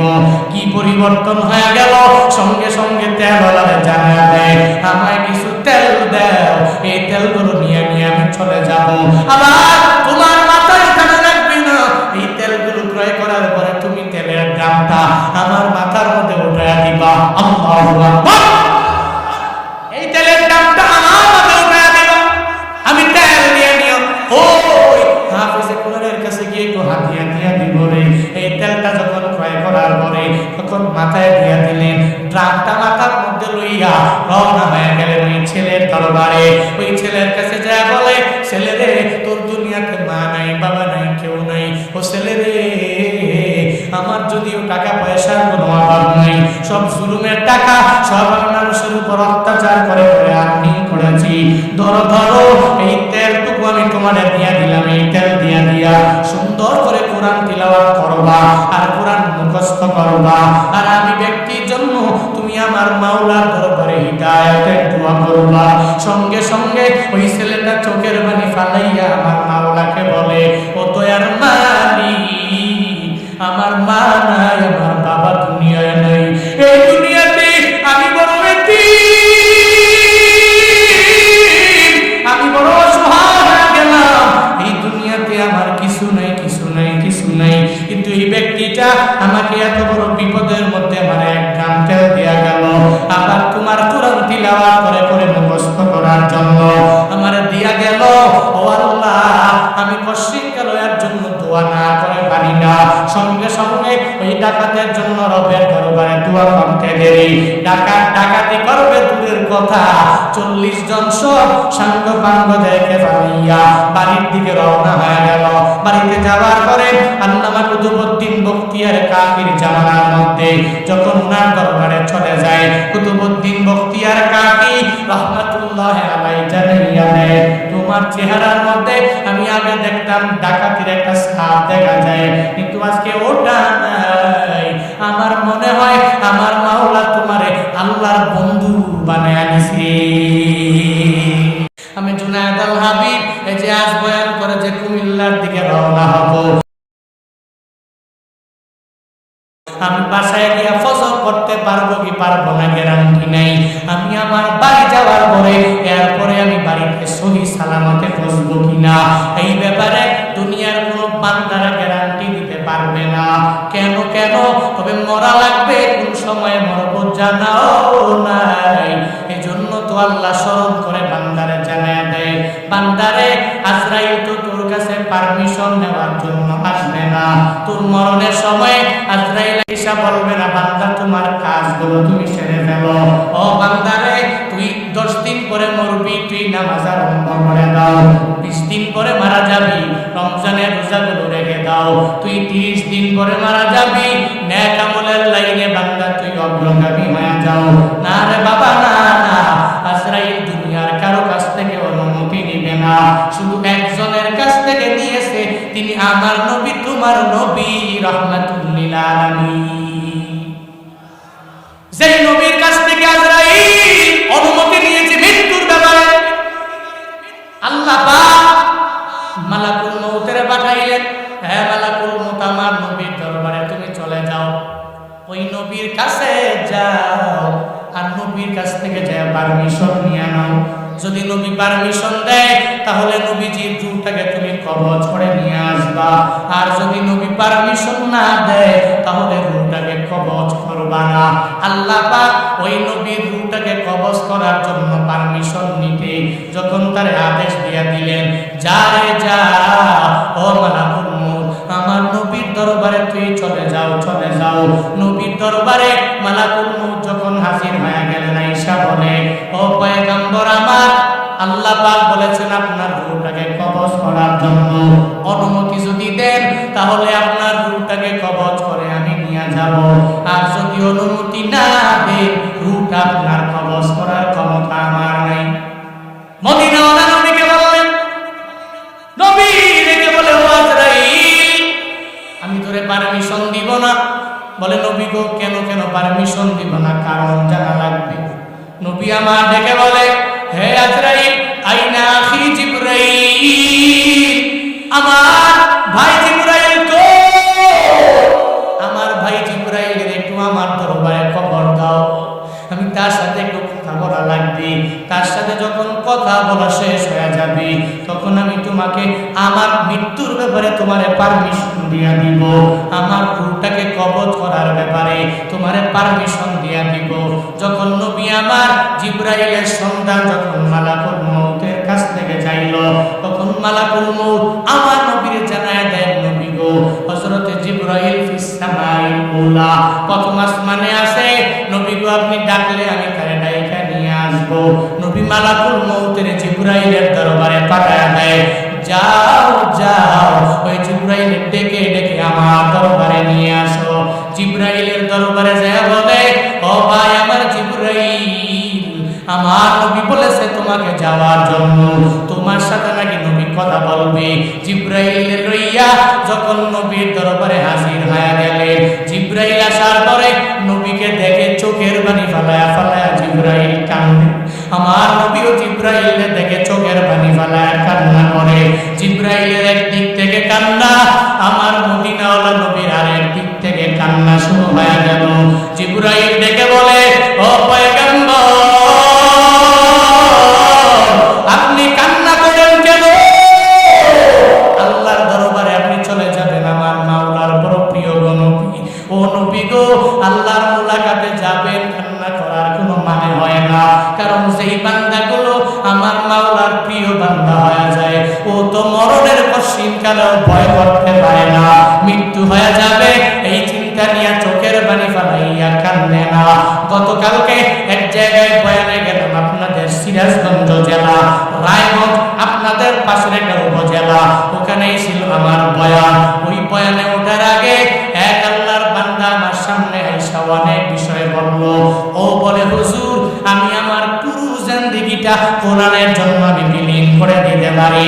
একটা সময় মৃত্যুর কথা যখন কথাবার্তা বলতে গিয়ে বলল, সে আমারে জানায় দিল, হুজুর, আমি তো কঠিন কালেও মৃত্যুর ভয় পাইতে পারি না, কারণ আমি মনে করি যারা মুমিনে কামেল আমার মাওলার বড় প্রিয় হয়ে যায়, এরা মরণের ভয় পায় না, কারণ যেদিন মরণ হয়ে যাবে, মরতে দেরি হয়ে যাবে, আমার মাওলার সাথে মুলাকাত হতে দেরি হবে না। আমার মাওলার যারা আশিক, এরা আমার মাওলার মুলাকাতের জন্য এত পরিমাণ পাগল পারা হয়ে যায়, ওই রবের মুলাকাতের জন্য কখন মরণ হয়ে গেল কি গেল না এই চিন্তা এরা বিন্দু মাত্র পরিমাণ অন্তরে রাখে না। এরা মনে করে মরতে দেরি, আমার মাওলার মুলাকাত আমি পেয়ে যাব। জিবরাইল চোখের পানি ফেলায় কান্দে আমার নবীর জানায়া দেয়, নবী গো, মরণের কথা শোনার পরে আপনি কান্না করলেন কেন? ও নবী আমার, আপনি তো আমার মাওলার বড় প্রিয় হয়ে গেলেন, ওই রবের দরবারে মুলাকাতে আপনি চলে যাবেন, আপনার দ্বারা কান্না মানায় না। নবী গো, আপনার কান্না আমি সহ্য করতে পারি না। নবী আমার ডেকে বলে, ও জিবরাইল ভাই আমার, আমি কেন কান্না করি তুমি আমায় বলো, কিন্তু তুমি কেন কান্না করো, তোমার চোখ দিয়ে কেন বেয়ে বেয়ে পানি ধরে, তুমি আমায় একটু জানায় দাও। জিবরাইলের নবী বলে, নবী জিবরাইলে বলে, জিবরাইল বলে, নবী আপনি কান্দেন কেন? নবী বলে, জিবরাইল তুমি কান্না করো কেন? জিবরাইল দেখে বলে, ও পয়গম্বর, আমি জিবরাইল আমার মাওলার পক্ষ থেকে ওহী নিয়ে নিয়ে সব নবীর দরবারে আসি। আমার মাওলা আমারে বড় একটা দায়িত্ব দিয়েছে, পৃথিবীর যত পয়গম্বর এই সব পয়গম্বরের দরবারে আমি ওহী নিয়ে আসি। আল্লাহ পাক যখনই আমারে আদেশ দিয়ে দিল, আমি ওহী নিয়ে নিয়ে নিয়ে তাদের দরবারে হাজির হয়ে গেলাম। এটা আমার দায়িত্ব। তবে যত নবীর কাছে আমি আসছি, আপনার কাছে যতবার আসছি, ততবার আমি অন্য কোনো নবীর দরবারে আসি নাই। একজন নবীর দরবারে আমি ওহী নিয়ে আসলাম, কারো কাছে 10 বার, কারো কাছে 15 বার, কারো কাছে আমি আসলাম 100 বার। হযরত মূসা, যার সাথে আমার মাওলা এত পরিমাণ কথা বলল, ওর দরবারে আমি ওহী নিয়ে আসছি 700 বার। এরকম সব নবীর দরবারে আমি 1000 বার, 1000 বার, 2000 বার ওহী নিয়ে নিয়ে আমার মাওলার দরবার থেকে আসছি এদের দরবারে গো নবী। কিন্তু আপনার দরবারে আমি একবার না, 2 বার না, 100 বার না, 1000 বার না, বরং আপনার দরবারে আল্লাহর পক্ষ থেকে ওহী নিয়ে আসছি 24,000 বার।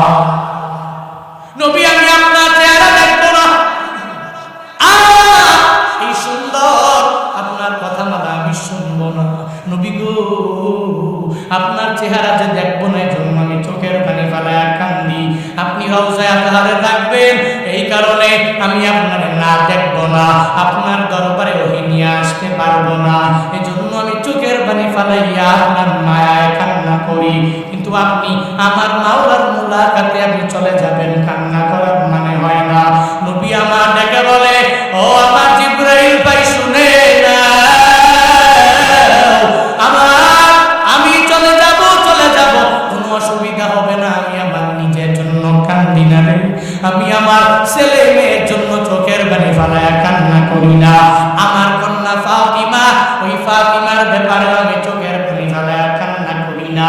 আমার প্রথম স্ত্রী খাদিজা রাদিয়াল্লাহু তাআলা আনহা, আমি তার জন্য চোখের পানি ফেলায়া কান্না করি না। আমি কান্না করি আমি দুনিয়া থেকে বিদায় নিয়ে চলে যাব। আমার গরিব উম্মতেরা, আমি নবীর জন্য কত পাগল হয়ে যাবে। আমি নবী চলে যাব, কোনো অসুবিধা নাই, এটা হবে না। কিন্তু আমার উম্মতের উপায়টা কি হবে? এই উম্মতের জন্য কারা বারবার উম্মতের দাওয়াত দিবি? এই উম্মতের উপায় কি হবে? ও জিবরাইল, আগে আমার মাওলার দরবারে চলে যাও আর আল্লাহকে দিয়া জানা দাও আমার উম্মতের উপায়টা কি হবে। এটা যখন আমার মাওলা জানা দিবে, তখন আমি আমার উম্মতের ব্যাপারে ডিফেন্স চিন্তা করব, কি বলা যায় আমার উম্মতের ব্যাপারে আল্লাহ কি বললো, ওই কথার উপরে চিন্তা ভাবনা করে আমি বলবো পারমিশন দেওয়া যায় না। জিবরাইল সঙ্গে সঙ্গে আমার মাওলার দরবারে হাজির হয়ে গেল, যা বলে, উম্মা আপনার বন্ধু তো রূহটাকে কবজ করার জন্য পারমিশন দেয় না কেন রে? বলে আপনার বন্ধু নাকি চায় আপনার বন্ধুর উম্মতের কি উপায় হবে চিন্তা নিয়া আপনার বন্ধু রূহটাকে কবজ করার জন্য অনুমতি দেয় না। আল্লাহ পাক জানান দেয়, ও জিবরাইল শুনো, অনুমতি আমার নবী দিবে না। আমি জানি, কারণ আমার নবী উম্মতের অনেক ভালোবাসে। তবে আমি আমার নবীর কান্না আমি সহ্য করতে পারি না রে। ওই নবী কান্না করবে, আমি আল্লাহ চায়া দেখবো, এটা হতে পারে না। ও জিবরাইল যাও, আমার নবীর দরবারে তুমি চলে যাও। ওই নবীর দরবারে যাইয়া উম্মতের ব্যাপারে আমার নবীরে জানাইয়া দাও। ওই নবীর উম্মতেরা যদিও নবী হারা হয়ে যাবে, আমি আল্লাহ তো আছি, আমি আল্লাহ থাকবো। ও জিবরাইল, আমার নবীর দরবারে যাও, ওই নবীর কাছে গিয়া জানায়া দাও আমার নবী চিন্তা করার কোনো প্রয়োজন নাই রে, আমার নবী টেনশন করার কোনো প্রয়োজন নাই।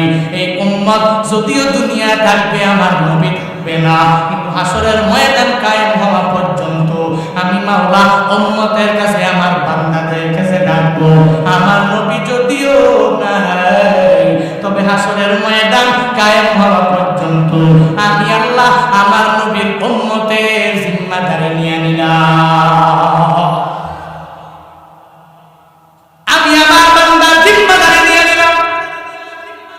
আমার নবী উম্মতের নিয়ে চিন্তা করেন। নবী উম্মতের নিয়ে চিন্তা করার কোনো দরকার নাই। যাও রে, গিয়া এরপরে পারমিশনটা তাড়াতাড়ি নিয়ে আসো। এবার জিবরাইল আজরাইল পাঠায়া দিল, নবীর দরবারে চলে গেল। নবীর কাছে যাইয়া আমার পয়গম্বরে জানায়া দে, পয়গম্বর এবার আপনি পারমিশন দিবেন কি দিবেন না? আল্লাহ কি বলেছে? বলে আল্লাহ বলেছে আপনার উম্মতের জিম্মাদারি আমার মাওলা নিয়ে নিছি, তাহলে অসুবিধা নাই। ও মালাকুল মউত তোমারে পারমিশন দিয়া দিলা, আমার রূহটাকে এখন তুমি কবজ করে করে নিয়ে যেতে পারো। এবার আজরাইল আমার নবীর রূহটাকে কবজ করার জন্য যখন নবীর বুক মুবারকের মধ্যে যখন হাতটা রাখবে, নবী আমার বলে ও ভাই আমার আজরাইল, তুমি তোমার বুকটা হাতটা আমার বুকের উপরে রাখলা, আমার মনে হয় আসমান জমিন পুরাটা তুমি আমার বুকে উঠায়া দিলা। আমার মনে হয় আসমান জমিনটা আমাকে চাপা দিয়া দুনিয়া থেকে বিদায় করে দিচ্ছে। ও আজরাইল রে, এরকম কি আমার উম্মতের বেলায় এত কষ্ট হয়ে যাবে? এরা তো মৃত্যুর যন্ত্রণাটা সহ্য করতে পারবে না, সহ্য করতে পারেও না রে। এরা কি এদের বেলা আজরাইল এমন আচরণ তোমরা করবা? আজরাইল দেখে বলে নবী না না, আপনার উম্মতের বেলায় এমন করা হবে না, হবে না, হবে না। আপনার যে উম্মতেরা দুনিয়াতে আমার মাওলাকে মেনে মেনে যে উম্মতেরা চলবে, যারা 5 ওয়াক্ত নামাজ আদায় করবে, যারা রোজা রাখবে, নেক আমলের লাইনে যারা অগ্রগামী হয়ে যাবে, এদের মরণটা কঠিন কালেও কঠিন হবে না, কঠিন হবে না।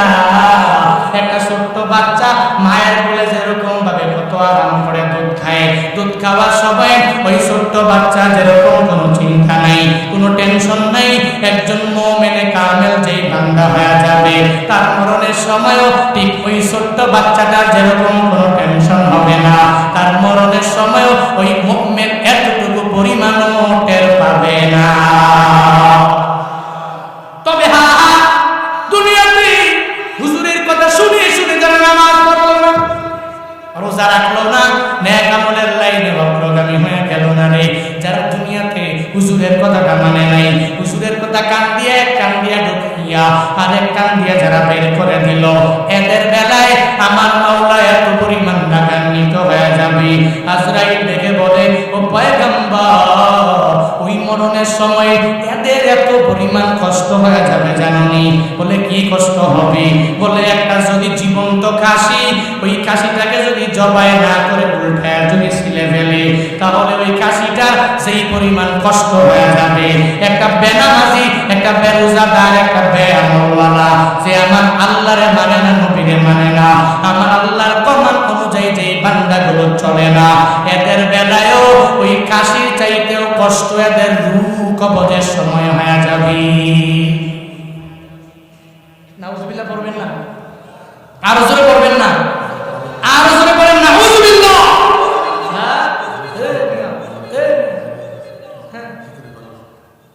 যখন একটা খাসি জবাই দিল না, জবাই না দিয়া যদি এক গাছের মধ্যে বাইরা উল্টা যদি ছিলেন, কষ্টটা কি কম হবে না বেশি হবে?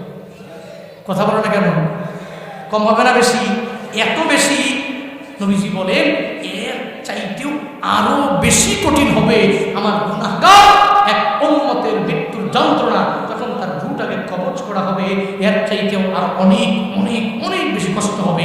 চিল্লা এখন নাউজুবিল্লাহ। নাউজুবিল্লাহ মানে কি জানেন নাকি? মানে কি নাউজুবিল্লাহ? মানে আমি আল্লাহর কাছে আশ্রয় চাই, পানাহ চাই। নাউজুবিল্লাহ মানে কি? আল্লাহর কাছে পানাহ চাই। নবীজি সাহাবায়ে কেরাম যখন বয়ান করতেন, জাহান্নামের বয়ান, কবরের বয়ান, বিভিন্ন ভয়াবহ ঘটনার বয়ান, তখন নবীজি সাহাবায়ে কেরামদের বলতেন, যখনই কোনো কবরের বয়ান আসবে, আযাবের বয়ান আসবে, গজবের বয়ান আসবে, তখন তোমরা সঙ্গে সঙ্গে আমি নবী বলার পরে তোমরা বলবা নাউজুবিল্লাহ।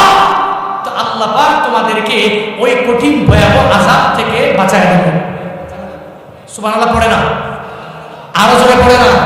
আল্লাহ পাক ভয়াবহ আযাব থেকে বাঁচায় দেবে তখন যখন তুমি এই আযাবের কথা শোনার পরে পড়বা নাউযুবিল্লাহ নাউযুবিল্লাহি মিন যালিক, আমি এটা থেকে আল্লাহর কাছে পানা চাই যাতে করে আল্লাহ পাক আমার এই এত বড় কঠিন আযাব না দেয়। তখন আল্লাহ বান্দার প্রতি বড্ড খুশি হয়ে যায়। আল্লাহ কয় বান্দা বিপদের মধ্যে পড়ে, মুসিবতের মধ্যে পড়ে, আযাবের কথা স্মরণ করে, গজবের কথা স্মরণ করে, বান্দা তখন বলে আল্লাহ তুমি আমারে ক্ষমা করে দাও, আমারে মাফ করে দাও, আমি পানা চাই।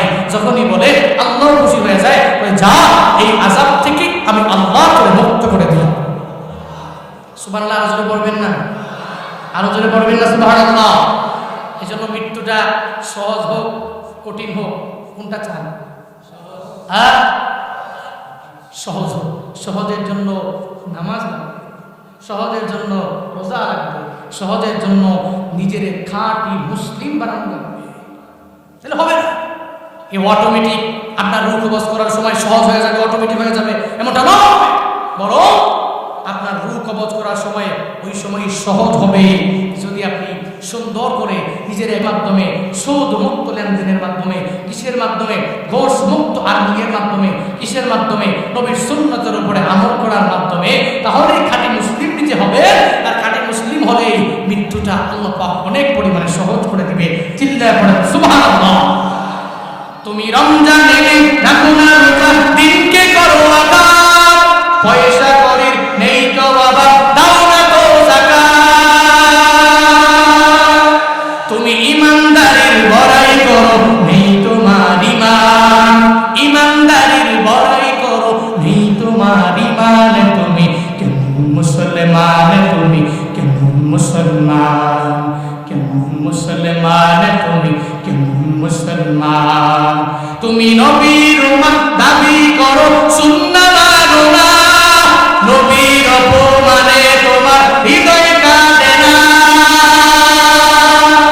তুমি নবীর উম্মত দাবি করো সুন্নাহ মানো না, নবীর অপমানে তোমার হৃদয় কাঁদে না, তুমি বিজাতীয় সংস্কৃতিতে সপেছো পরাণ, বিজাতীয় সংস্কৃতিতে সপেছো পরাণ, তুমি কেমন মুসলমান, তুমি কেমন মুসলমান, কেমন মুসলমান, তুমি কেমন মুসলমান, তুমি সুদের টাকায় প্রাসাদ করো ঘুষ ছাড়ো না, দিন দুঃখী না খেয়ে মরে খবর রাখো না, আছে না নাই?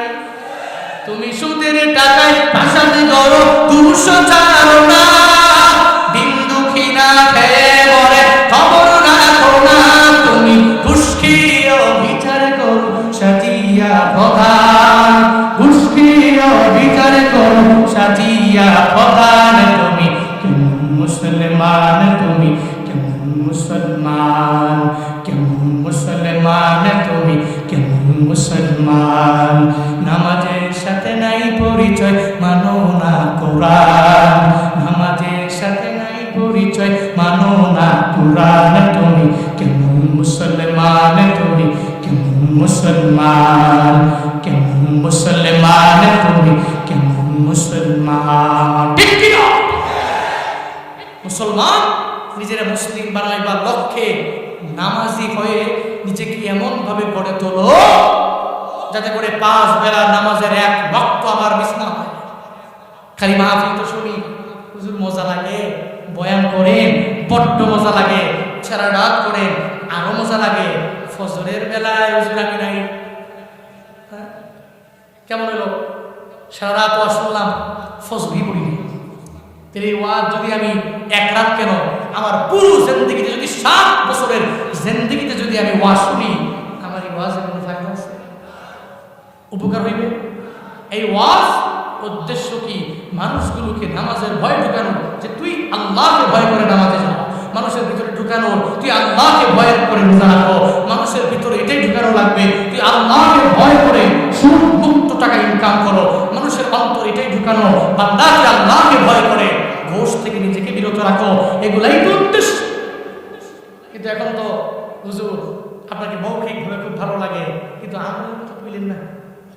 যতক্ষণ পারেন ওয়াজ টোয়াজ করেন, ভালো করে বয়ান টয়ান করেন, বিভিন্ন কোরআন এবং হাদিসের ঘটনাগুলি বলেন, কিন্তু নামাজের কথা বললেন এটা বড্ড খারাপ লাগে। হ্যাঁ, ওই যে হ্যাঁ 4 ছেলে আর বাবার মতো বলবো, হ্যাঁ বলবো, 4 ছেলে আর বাবা, একজন বাবার 4 ছেলে, 4 জনের মধ্যে 3 জন বড় আল্লাহ ভালো মানুষ, নামাজ পড়ে, বাবার কথা মানে, মায়ের কথা মানে, অন্যায় অপরাধ করে। লাস্ট নাম্বার যেটা, এটা কিন্তু কথা মানে না। যে মাঝে মাঝে বলেন আমাদের এলাকায় বলে শেষ কাটাইলে একটা বড় ফোনটা হয়েছে, এটা আমাদের এলাকায় বলে যে লাস্ট নাম্বার যে ছেলেটা এটা অনেক পরিমাণে দুষ্টুমি করে, সে একেবারে সর্বোচ্চ লেভেলের দুষ্ট, নামাজ রোজা তো নাই, বাবার কথাও মানে না, মায়ের কমান মানে না, কারো কথাই মানে না। বাবা খালি বারবার যায় বিভিন্ন হুজুরের কাছে দোয়া যায়, হুজুর আমার এই ছেলেটা তো দোয়া করিয়ে যাতে ভালো হয়, ওই আরেকজনের ডাক চুরি করে, এই করে সেই করে, মানে এক কথায় যেন তা না এনে কুড়াল লাগাই দেয়। ভালো তো 3 জন ভালো, লাস্ট নাম্বারটা ভালো না। বাবার তো মাথা গরম, প্রতিদিন ফজরে 3 ছেলে যায়, লাস্ট নাম্বার যিনি ও যায় না, বাবা যায় প্রতিদিন তারা ডাকে, ডেকে ডেকে এরপরে মসজিদে চলে যায়। তো একদিন বাবা লক্ষ্য করলো যে ছেলেটা যে মসজিদে যায় না, এর একটু ডাকা লাগবে, ডাকতে যাইয়া এবার ছেলেটারে একবার দরজার মধ্যে জোরে ধাক্কা মারছে। বাকি 3 ছেলের নামাজের পরে বলা লাগে না, তো তুই এমন কেমনি হইলি, তুই কেন নামাজ পড়, একবার দিছি জোরে ধাক্কা, এত ঘুমাইছি 4টা 5টা বাজে। ওই যে যারা মোবাইল চালায় যাইছো বাবুরা, তোমরা মোবাইলে টিপতে টিপতে টিপতে টিপতে বাবা ঘুমাইছে, মাও ঘুমাইছে, পুরো 14 গোষ্ঠী ঘুমায় গেছে, তুমি কিন্তু ঘুমাও নাই। 3টা পর্যন্ত মোবাইলটা হাতে নিয়ে টন টন টন টন করে যত ছবি মুভি যত কিছু আছে হাবি যাবি, বাকিটা কইলাম না, সব তোমরা দেখা দেখা 4টা বাজে করে ঘুমাইছো, ঘুমের থেকে লাভ দিয়ে ওটা 10টা বাজে। কি এর ফজর, কারণ 1 ঘন্টা একটু ঘুমায় আগে ফজর করে দেয়। আরে নিয়ত যদি না 4টা বাজে ঘুমাইছে, যদি ব্যক্তি যদি কোনো ধান্দা থাকে যে আমি নামাজ পড়বো, তাহলে সে পড়তে পারবে। আর কারোর ভিতরে যদি ধান্দাই না থাকে নামাজ পড়বো না, পড়তে পারবে। আমরা তো ঘুমাই, এই যে মাঝে মাঝে গতকালকে ঘুমাইছি, আমরা তো ঘুমাইছি সবাই অ্যালার্ম দিয়ে রাখছি, অ্যালার্ম বাজছে, ঘুম থেকে উঠছি, আমার ড্রাইভার আমি সবাই মিলে নামাজ পড়ে এরপর আবার শুইছি। ধান্দা থাকা লাগে, ধান্দা কি আমরাও কি তোমাদের চাইতে পরিশ্রম কি কম করি? কত পরিশ্রম, এত পরিশ্রম করার পরেও কেন করি? এটা যদি আপনার নিয়ত থাকে, ওই যে বলে না, যদি থাকে বন্ধুর মন গান পাড়াইতে কতক্ষণ। এখন যদি বন্ধুকে ভালোবাসি তো আমি তো গান পাড়াইতে পারবো, হাতটা লাগবে না, আমি ডুব দিয়ে ওইরও যাবো। এই জন্য ইচ্ছা থাকলে উপায়, তোমাদের তো ইচ্ছাই নাই। ছোট্ট ছেলেরা বারবার যায় দরজায় করোনারে, হাই তুই উঠোস না কেন, বাকি 3 ছেলে আমার নামাজ পড়ে, তুই বলস না কেন। 3বার যখন বলছে একটু মাথা গরম, বাবারে কয় এই আরেকবার যদি ডাক দাও, তুমি ছোট্টবেলায় যা যা করছো আমি গিয়ে কালকে সব করে দেবো। দুষ্টু, এত পরিমাণ দুষ্টু। এবার বাবারে দিয়ে দিয়েছে হুমকি, হ্যাঁ বাবা এত মনে মনে তোমার ইজ্জত দিয়ে টান দেবো, গেছে আর ডাক দেয় না, চলে গেছে মসজিদে গিয়া সুন্দর করে নামাজ পড়া, তসবি পড়তে আসে, যতটা আছে তসবি পড়তেছে।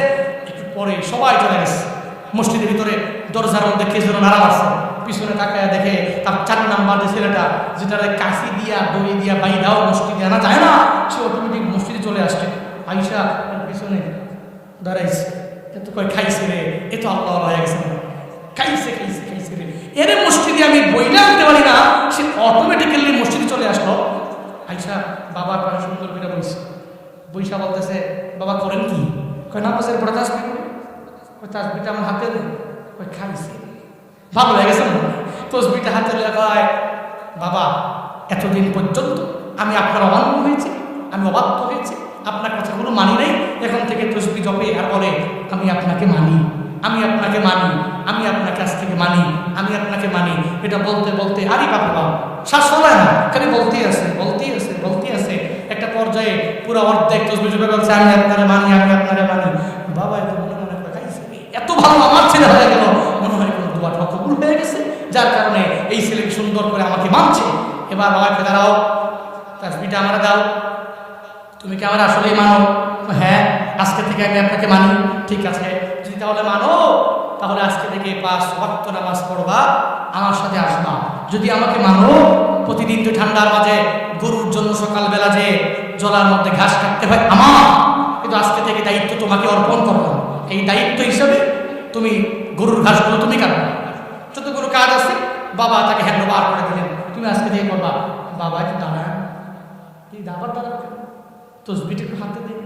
তসবিটা হাতে নিছে, নিয়ে বলতেছে বাবা আপনাকে আমি মানি, আপনাকে আমি মানি, আপনাকে আমি মানি, আপনাকে আমি মানি। ওরে বাবা, বাবা কয় তুমি মানো এইটাই তো, তোমাকে এতগুলো দায়িত্ব তোমার উপর অর্পণ করলাম, এই দায়িত্বগুলো তুমি ইন ফিউচার থেকে আমার কাজগুলো তুমি করবা, আমি এই জন্যই তো হ্যান্ড ওভার করলাম, এই কাজগুলো তোমার উপরই অর্পণ করলাম, এজন্যই তো কেন বাবা আমি আপনাকে মানি, আমি আপনাকে মানি। লাস্ট দিয়া বলতেছে বাবা আমি আপনাকে মানি, যদি ঘাস তুলে মানার লাগে তাহলে ওই মানাতে আর আমি নেই।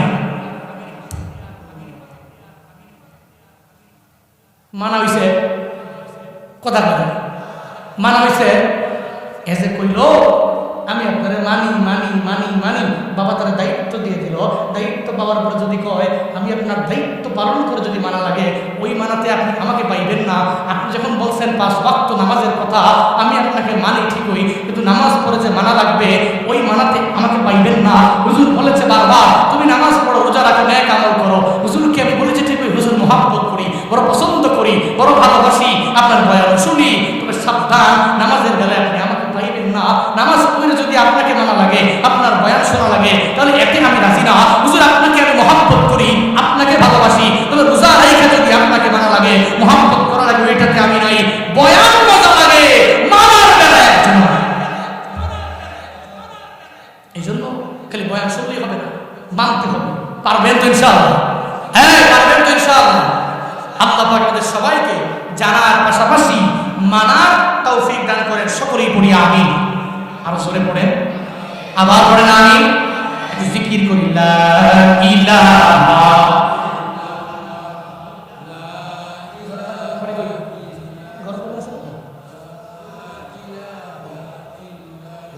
লা ইলাহা ইল্লাল্লাহ, লা ইলাহা ইল্লাল্লাহ, লা ইলাহা ইল্লাল্লাহ, লা ইলাহা, লা ইলাহা ইল্লাল্লাহ, লা ইলাহা ইল্লাল্লাহ, লা ইলাহা। সিজদা করব না গায়রুল্লাহ, সিজদা করব এক আল্লাহ, সিজদা করব না গায়রুল্লাহ, সিজদা করব এক আল্লাহ, লা ইলাহা ইল্লাল্লাহ, লা ইলাহা ইল্লাল্লাহ, লা ইলাহা ইল্লাল্লাহ, লা ইলাহা, লা ইলাহা। একটু বেশি হিট, লা ইলাহা ইল্লাল্লাহ মুহাম্মাদুর রাসূলুল্লাহ। এই জন্য আপনাদের জানার পাশাপাশি মানতে হবে। পারবো ইনশাআল্লাহ? বলতেছিলাম আল্লাহ পাক বলেন কাইফা তাকফুরুনা বিল্লাহ, তুই কেমনে আমি আল্লাহকে অস্বীকার করব? তুই ছিলি মৃত, আমি আল্লাহ তোর জীবিত করলাম, আবার ওই জীবিত থেকে আবার একদিন তোর মরণ বরণ করা লাগবে, এই মৃত্যুকে বরণ করে তুই নিজেকে মাইয়্যিত বানানো লাগবে। হ্যাঁ, আবার সুম্মা ইউহয়িকুম, আবার তোকে আমি আল্লাহ জীবিত করব।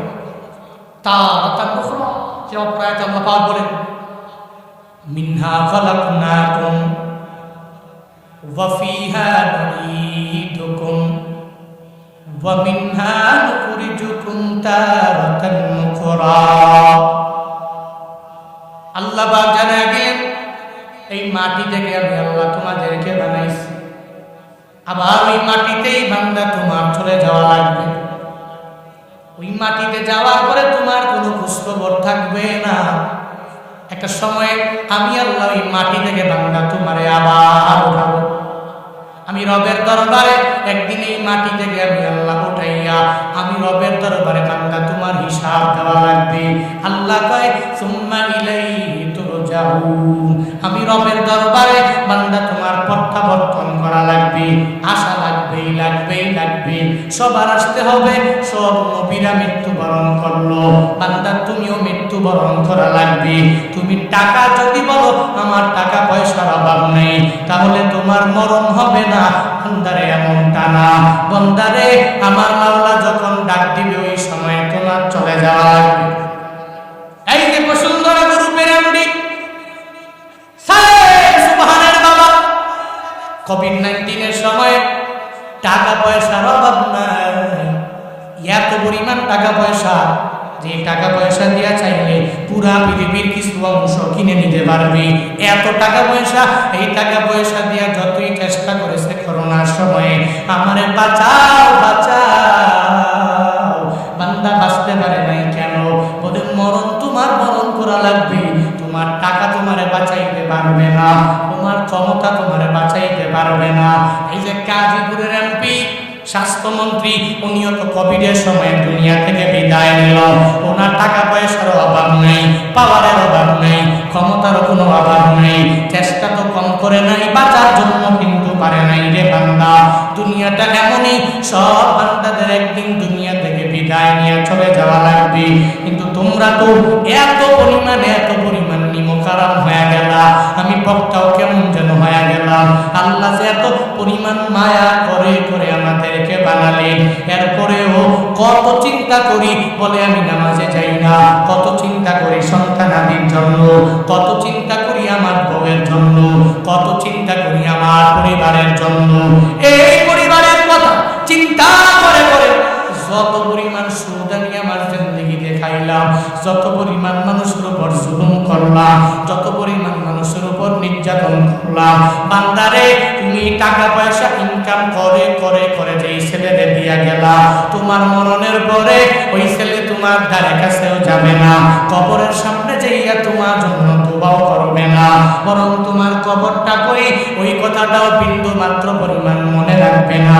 এই যে টাকা পয়সাগুলো মসজিদের মধ্যে দান না করে, মাদ্রাসার মধ্যে না দিয়া, নিজের মতো করে এত যে বাড়াবাড়ি করে করে করে ব্যাংকে জমা কইরা রাখলাম, কার জন্য রাখছো? বলে আমার ছেলেটা একটু ভালো করে চলতে পারবে। কার জন্য রাখছো? আমার মাইয়াটা একটু সুন্দর করে চলতে পারবে। কার জন্য রাখছো? বলে আমার পরিবারের লোকেরা আমি চলে যাওয়ার পরে এরা সুন্দর করে করে এরা চলতে পারবে। ও বান্দা, না না, তাকায় দেখো, আজ থেকে 250 বছর আগে, 150 বছর আগে, 200 বছর আগে যারা দুনিয়া থেকে বিদায় নিয়ে চলে গেল, তোমার বড় আব্বা, ওই বড় আব্বার বাবা দাদা, অনেকে এখন বর্তমান প্রজন্মের বড় আব্বার বাবার নামই তো জানে না, নামটা বলতেও পারে না, এর কবর কই এই ব্যাপারেও বিন্দু মাত্র পরিমাণ কোনো ধারণা নাই। অথচ দেখেন উনি আপনার জন্য বাড়ি দিয়া গেলেন, গাড়ি করে গেলেন, আপনার জন্য এত বিঘায় বিঘায় জমি সিরাজগঞ্জ সদরের মধ্যে দিয়া গেলেন, আপনার ইউনিয়নে প্রত্যেকটা গ্রামে গ্রামে জায়গা রেখে রেখে দিয়া গেলেন। একটু দেখেন তো, এই যে দুনিয়া থেকে বিদায় নিয়ে চলে গেল, আজকে আপনি এর কবরটা কই এই ব্যাপারেও কিন্তু মাত্র পরিমাণ কোনো ধারণা নাই, এই ব্যাপারে আপনি বুঝেন না। বান্দারে আপনার মরণের পরেও যে আপনার কথা মনে রাখবে এমনটাও কিন্তু হবে না। আপনার মরণের পরেও সব আপনারে ভুলে ভুলে ভুলে ভুলে চলে যাবে। দুনিয়ায় যা টাকা পয়সা ইনকাম করলে মসজিদের মধ্যে দান করে করে, একটু মনে রাখবেন এই দানটা আমার আখিরাতের লাইনের পুঁজি হয়ে গেল। আমার ছেলে মেয়ে যদি উপকারী ছেলে মেয়ে হয়, ওই ছেলে মেয়ে উপকারী হয়ে গেলে তাহলে ছেলে মেয়ে তো আমার জন্য দোয়া করবে, কোনো অসুবিধা নাই। কিন্তু ছেলে মেয়েটা যদি এত পরিমাণ অন্যায় করে, অপরাধ শুরু করে, যদি অনেক পরিমাণে অন্যায় করে, তাহলে এমন একটা পর্যায়ে একটা সময় হয়ে যাবে আপনার ছেলে মেয়ের মাধ্যমে ওই কবরের মধ্যে বিন্দু মাত্র পরিমাণ নেক পুষবে না। আপনার কবরের মধ্যে আপনার ছেলে মেয়ের মাধ্যমে বিন্দু মাত্র পরিমাণ আমল যাবে না। বান্দারে, এজন্য এত বকিলামি না করে না করে আখিরাতের লাইনের জন্য একটা পুঁজি বান্দা বানাইয়া নিয়ে যাও, যাতে মরণের পরে ছেলেও যদি কবরের পাশে তোমার না যায়, তোমার তোমার পরিবারের কেউ যদি কবরের পাশে না যায়, তোমার ওই দাম তোমার পাশে থাকবে, তোমার ওই কোরআন তিলাওয়াত তোমার পাশে থাকবে, তোমার নামাজটা তোমার পাশে থাকবে। এজন্য তো বারবার হুজুরেরা বলে একটু মসজিদের টাকা থাকলে দান কইরো, একটু মাদ্রাসা টাকা দিয়া বানাইও, একটু মাঝে মাঝে তুমি ভালো করে চলতে পারো না, এরপরেও কিছু টাকা তুমি দান কইরো, আল্লাহ পাক তোমার এত পরিমাণ বরকত বাড়ায়া দিবে, কত ফায়দা হয়ে যাবে। বান্দা শুনে যাও, শুনে যাও, শুনে যাও। দানের বদৌলতে আল্লাহ পাক বান্দাদের কি পরিমাণ দামি বানায়া দেয়, এত পরিমাণ দামি। এখন তুমি তো তোমার ছেলে মেয়ের জন্য কামাই করে দিতে দিতে দান করতেও ভুলে গেলা। তুমি মনে করো আমি দিয়া দিলে আমার কমতি হয়ে যাবে। না রে বাবা, না না, কোন সময় তার আল্লাহর দরবারে কবুল হয়ে যায়।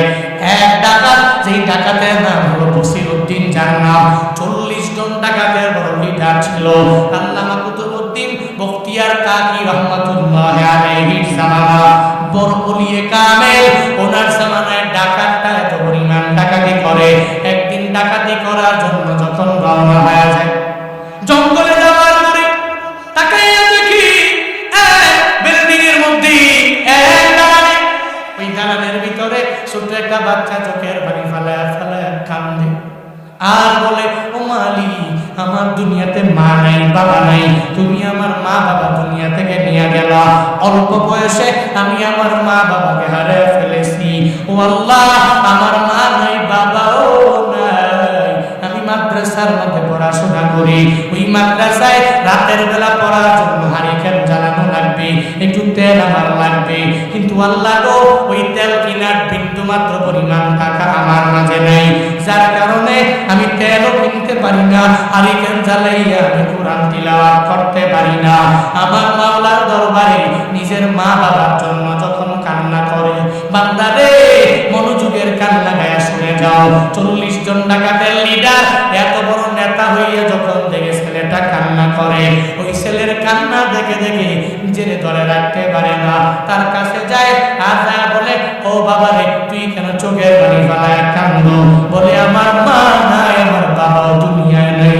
আমার মা বাবা থাকলে আমার তেল কিনে কিনে পড়ার খরচটা আমারে দিয়ে দিত, আমারে হারিকেন জ্বালানোর মতো তেল আমার মা বাবাই কিনে দিত, কিন্তু আমার মাও নাই, বাবাও নাই, যার কারণে আমি তেল কিনতে পারি না। আমি কোরআন তিলাওয়াত করে ফজরের নামাজের পরে মানুষ তাদেরকে সবক শোনাইতে পারি না। তখন তার এই কথা বলে, টাকা খাওয়ার পরেও দিলটা বড় নরম হয়ে যায়। আল্লাহু আকবার করবেন না? দিলটা বড় নরম হয়ে গেল। আমি মানুষের বাড়ি ডাকাতি করে করে করে আমি টাকা ইনকাম করি, কিন্তু এই ছেলেটা এত বড় বিপদের মধ্যে পড়ে গেল, মুসিবতের মধ্যে পড়ে গেল। না না, আমি তারে ফালায়া দিয়ে যাইতে পারি না, আমি তার জন্য একটু তেলের ব্যবস্থা করে দিব। টাকা খাওয়ার পরেও ওই ছেলের তেল কিনে দেওয়ার জন্য বাজারে রওনা হয়েছে।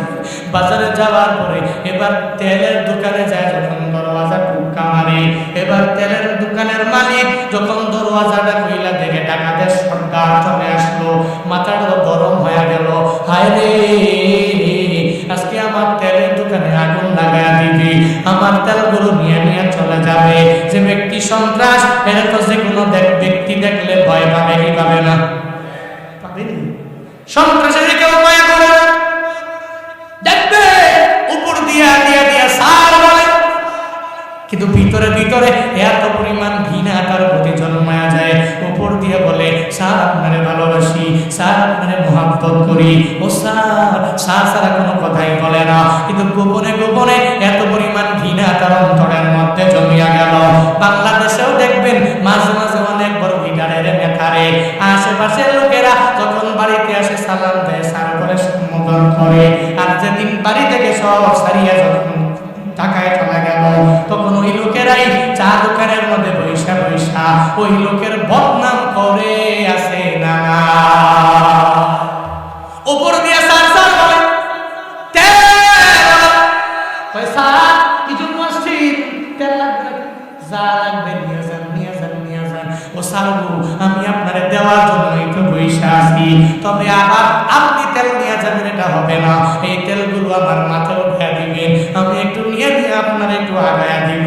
যখনই কথা জানায়া দেয় মসিরুদ্দিন কয় না না, এতদিন পর্যন্ত তুই আমার এত পরিমাণ ডাকাত বললা, এতদিন পর্যন্ত আমি ডাকাতদের বড় লিডার ছিলাম, বড় নেতা ছিলাম, এখন থেকে নিয়ে 1-2 ঘন্টা আগে আমি ডাকাত ছিলাম, কিন্তু এখন আর আমি ওই রকম না। আমি তেল কিনে কিনে আমার আমি ওই ছেলেটারে নিয়ে নিয়ে দিয়া দিব। কি পরিবর্তন হয়ে গেল, সঙ্গে সঙ্গে তেলওয়ালারে জানা দেয় আমায় কিছু তেল দাও, এই তেলগুলো নিয়ে নিয়ে আমি চলে যাব। আবার তোমার মাথায় এখানে রাখবি না, এই তেলগুলো ক্রয় করার পরে তুমি তেলের দামটা আমার মাথার মধ্যে উঠাইয়া দিবা। আল্লাহু আকবার।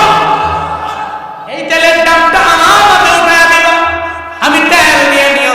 ওই হাফেজে কোরআনের কাছে গিয়ে একটু হাতিয়া দিয়া দিব রে। এই তেলটা যখন ক্রয় করার পরে তখন মাথায় দিয়া দিলেন, ড্রামটা মাথার মধ্যে লইয়া রওনা হয়ে গেলেন ওই ছেলের দরবারে। ওই ছেলের কাছে যা বলে, ছেলে রে তোর দুনিয়াতে মা নাই, বাবা নাই, কেউ নাই। ও ছেলে রে, আমার যদিও টাকা পয়সার কোনো অভাব নাই, সব জুলুমের টাকা, সব মানুষের উপর অত্যাচার করে করে আমি করেছি। ধরো ধরো এই তেলটুকু আমি তোমার দিয়া দিলাম, এই তেল দিয়া দিয়া সুন্দর করে কোরআন তিলাওয়াত করবা আর কোরআন মুখস্থ করবা।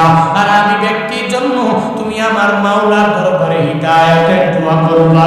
সঙ্গে সঙ্গে ওই ছেলেটা চোখের পানি ফালাইয়া আমার মাওলাকে বলে, ও দয়ার মালিক, আমার মা নাই, আমার বাবা দুনিয়ায় নাই, এই দুনিয়াতে আমি বড় আমি বড় অসহায় হয়ে গেলাম। এই দুনিয়াতে আমার কিছু নাই, কিছু নাই, কিছু নাই।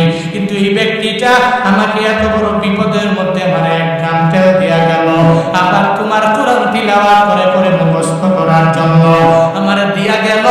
ও আল্লাহ, আমি পশ্চিমকাল এর জন্য দোয়া না করে পারি না। সঙ্গে সঙ্গে ওই ডাকাতের জন্য রবের দরবারে দোয়া করতে দেরি। ডাকাত ডাকাতি করবে দূরের কথা, 40 জন সব সাঙ্গ পাঙ্গ দেখে পালিয়া বাড়ির দিকে রওনা হয়ে গেল। বাড়িতে যাওয়ার পরে আল্লামা কুতুবউদ্দিন বখতিয়ার কাকির জামানার মধ্যে যখন উনার দরবারে চলে যায়, কুতুবউদ্দিন বখতিয়ার কাকি রহমাতুল্লাহ আলাইহি জানাইয়া দেয়, তোমার চেহারার মধ্যে আমি আগে দেখতাম ডাকাতির একটা ছাপ দেখা যায়, কিন্তু আজকে ওটা নাই। আমার মনে হয়